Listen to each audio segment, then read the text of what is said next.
Oh, it's very special, just like the fact that my family can watch me play, and also, it took a lot of pressure off of me. It could be nerve-wracking playing in the playoffs for the first time, but I felt so comfortable just being in my home country and also my family and friends being there. Being part of the reserve unit, you guys outscored the Raptors bench in Game 1. What was the key for you guys to kind of come in and give the starters some rest, but still contribute the way you did? I feel like the whole season we've been pretty on par, kind of with the starters. So I don't think anything has changed. We just came with energy, more energy. It was a very important game. And talk about your game specifically, being able to get those couple points there in the second half. They were critical down the stretch. What did you see there, and how can you carry that over to Game 2? I just, I think I gotta score off the ball more. Not a lot of plays are drawn for me, so I gotta find the best ways to score, and that's what I do. Is bring energy, and also I just feel like we gotta come with the same approach, probably come with more energy. And I don't think we played a great game. I think we played a good game. So. The shot. How do you feel physically? Good. I'm good. Nose a little sore, but I'm okay. Thank you very much. Thank you. You guys outscored the Raptors bench. Your home did 31-26. What was the key there? You guys were dropping the leg throughout the game. How did you carry over that into Game 2? Well, we know how important their bench is. They got a very good bench. They got guys coming off the bench. Van Fleet's really good, and so we know when we go in there, we gotta play well. We gotta really we gotta turn it up and match their bench's intensity. Ibaka comes off the bench. He's obviously a very good player. So we know it's important that we match their intensity and really make it tough for their second unit. How much have you learned from AJ Augustin's campaign here for Magic? How inspirational has he been being a veteran? He's great. He gets it. He's understanding. He's been in this league for a long time. So I learn a lot from him every day. Him and I, we talk. We've been close since I got here. So he's definitely helped me out a lot.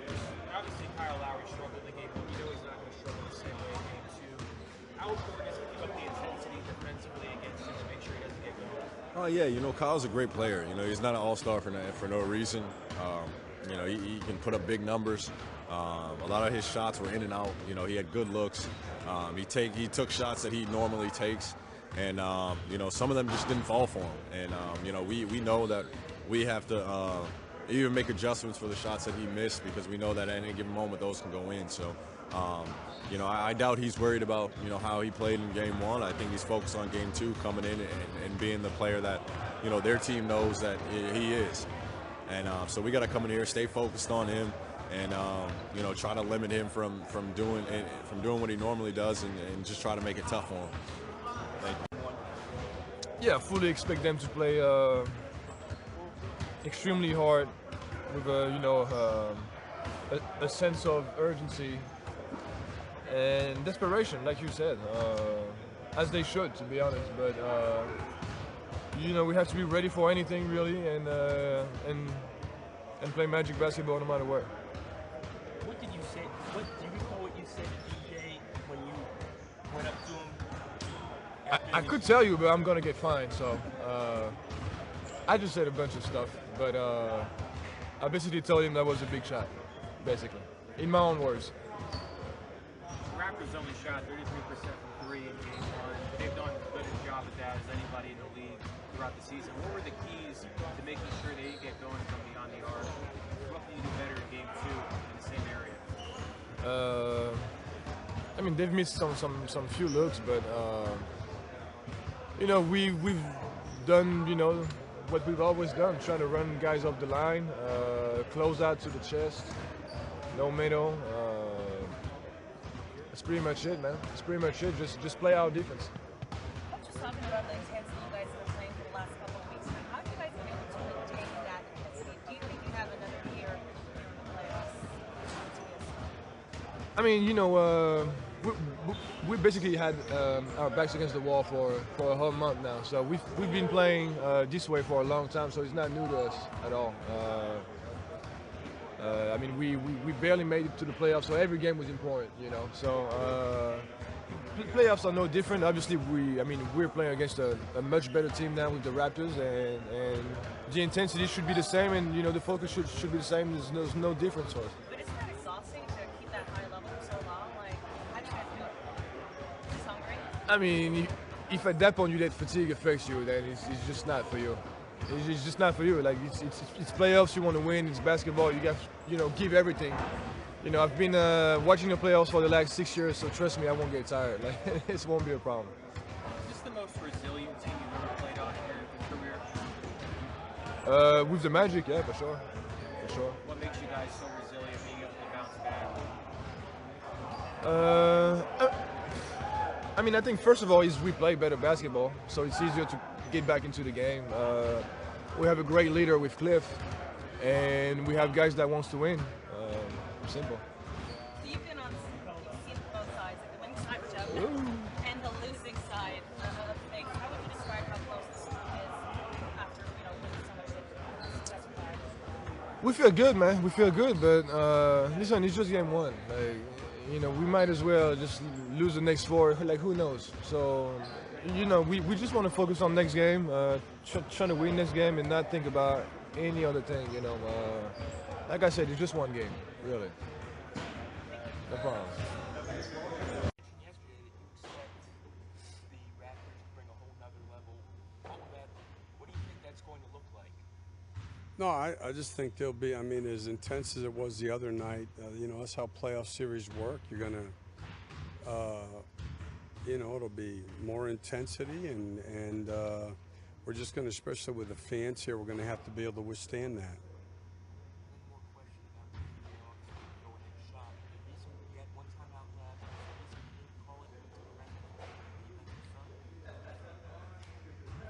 We're right.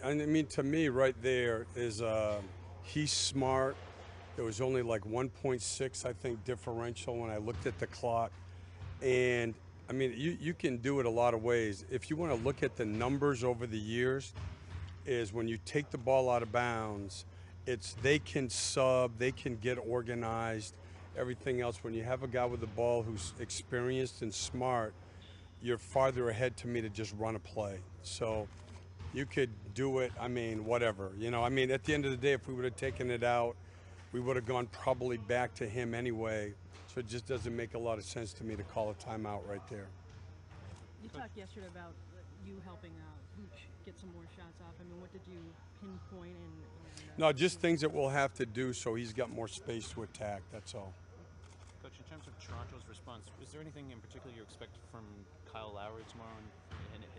Well, first of all, again, if you have time to study the game, he played a terrific game. Not good.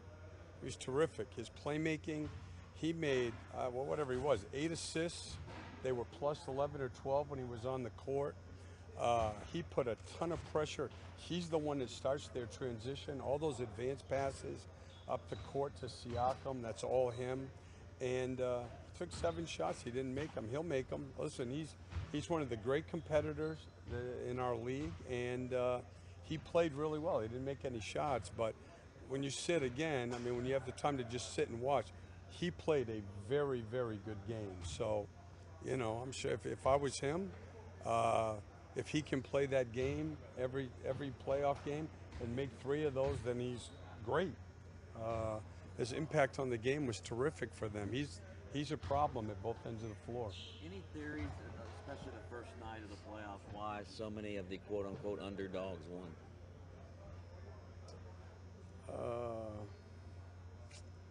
Not really. I do think that in a situation like ours, and other teams are like this, where you do have to play, for a few weeks, where, you have I don't know what you want to call it, pressure to win or urgency, that I think sometimes that can be an advantage. It's a difficult challenge. Sometimes it's a good challenge to have, but it's like how we were before with Stan, is, there's a catch-22 there between, guys playing enough minutes so that they're where you wanted to be in rhythm, and making sure that you don't have an injury. And I think sometimes it can make it tricky. And the other part is this. there's such a fine line between all the teams in our league. Like the other night, that's Marc Gasol 3, who's a terrific player, who's made big play after big play in the playoffs his whole career.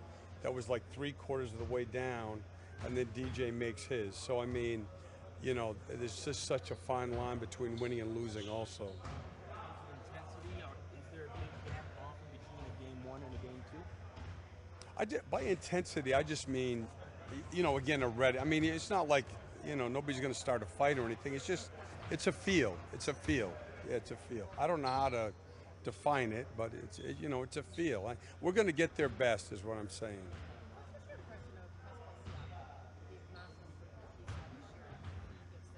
I mean, not impressive. And I would also say, though, that watching him since he's been here, you know, not surprising. I mean, he plays at an energy level and an intensity level that you just don't see even in our league. And you combine that with his length, his athleticism, and his instincts, and you could tell right away he had a chance to be a terrific player. How much did their focus on Terrence and Birch open things up for other guys the other night? Okay, but not as much. I mean, look, their defense was really good. I mean, it's not like they're going to go back and change a lot. I mean, you know, if you want to talk about what has to be done to improve, I mean, if you're them, I would say you're going to look at their defensive game and say, that's a game that's going to win most nights. So it wasn't like we took great advantage of anything they did.